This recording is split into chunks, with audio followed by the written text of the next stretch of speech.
Europe 1, le journal des sports. Présenté par Lucas Courtin. Bonjour Lucas. Bonjour Thierry. Alors les championnats du monde d'athlétisme se poursuivent dans l'Oregon. On a eu le droit à une finale du 400 mètres et exceptionnelle, Lucas. Ah oui, on est passé si proche de la première médaille française, Thierry. 2 petits centièmes, c'est ce qu'il a manqué à Wilfried Apio pour décrocher une belle médaille de bronze. La victoire revient au Brésilien Alisson dos Santos devant les deux Américains Ray Benjamin et Trevor Bassett. Concernant les autres résultats de la nuit, toujours chez les hommes, grosse surprise sur le 1500 mètres avec la victoire du Britannique Jack Whiteman devant le champion olympique de Tokyo et favori Jacob Ingebrigtsen.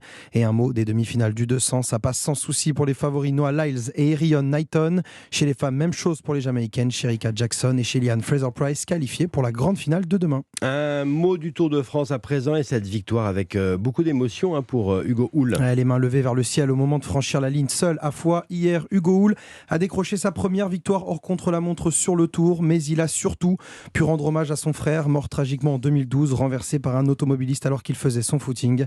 Un succès acquis en solitaire et finalement beaucoup d'émotions pour le Canadien à l'arrivée. J'écoutais le Tour de France avec mon frère quand j'étais tout petit. On regardait les coureurs attaquer comme ça, et on trouvait ça fou. Aujourd'hui, c'était moi qui étais devant, donc je suis sûr qu'il est bien fier de moi. C'est clair que c'est pas des choses faciles dans la vie, mais je me suis relevé et puis ça m'a pris exactement 10 ans. Et aujourd'hui, je l'ai fait. Hugo Houle au micro de Martin Lange pour Europe 1. Alors si derrière les favoris se sont neutralisés, en revanche, Romain Bardet a lui vécu une journée difficile. Distancé au général, le Français pourrait se relancer aujourd'hui avec une étape qu'il connaît bien. Une arrivée prévue à l'Altiport de Péragude, comme lors de sa victoire en 2017. Et puis bien sûr 8h34, Martin Lange qui reviendra en détail sur la victoire du Canadien dans son journal du Tour. On enchaîne avec l'escrime et les championnats du monde qui se déroulent au Caire. Et Lucas, performance historique hier pour nos Français. Ah oui Thierry, le fleuret féminin français attendait ça depuis 1971. Et ce titre mondial remporté par Marie-Chantal Demaille, 51 ans d'attente, qui s'est terminé hier en fin de journée avec l'incroyable victoire d'Isaura Tibus. Regarde.